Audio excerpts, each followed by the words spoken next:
Well, for years before I started to paint, years and years, I was a sculptor, carving in wood and stone, sculpting in clay. Many years ago, I lived and worked in Rome for about 6 months and walked around the city, absorbing all the wonderful Baroque statues and artwork that's there, mostly a whole lot of Bernini's work.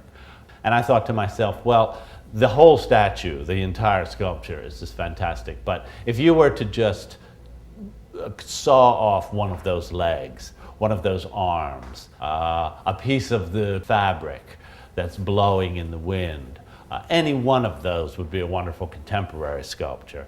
And so I think that ostensibly that's what I've done. I've carved them by hand, hammer and chisel into soft wood, and months and months and months of labor for each one. Then I moved on to the heads. I needed a lot more detail to make the heads, so I had to work into clay so that I could produce fine detail for hair, eyelashes, and things like that. The way one makes this kind of work is through thousands and thousands and millions of tiny strokes, and whether it's wood or whether it's clay. And I think I took that process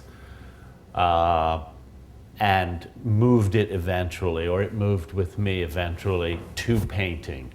Tiny little brushes with many brush strokes to slowly build up a picture, like building a wall out of bricks or stones rather than large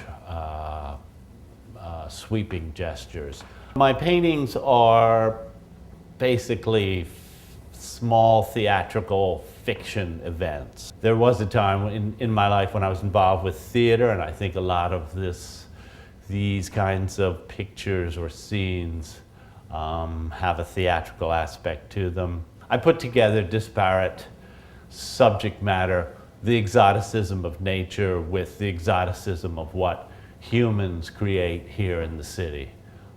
There's not much difference to me between a jungle and a city full of skyscrapers. So I try to juxtapose the two to give you a scenario as the viewer that you can do something with. Each person hopefully brings subjectively to the work their own interpretation.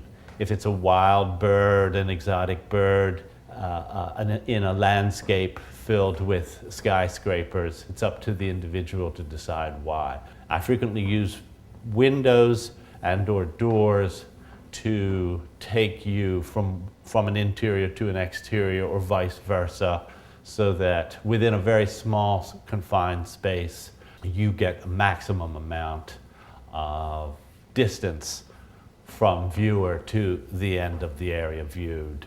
And I hope what I'm creating are little enigmas for you to use your own imagination with when you come to it. I'm not making narratives in that. I'm not describing to you a definite scene. I'm just giving you hopefully pictorial information that you can do with as you please.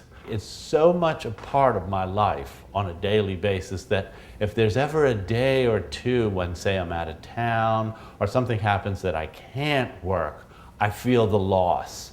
It's like sleeping or eating. It's an inherent part of my everyday life that I just don't think I could do without.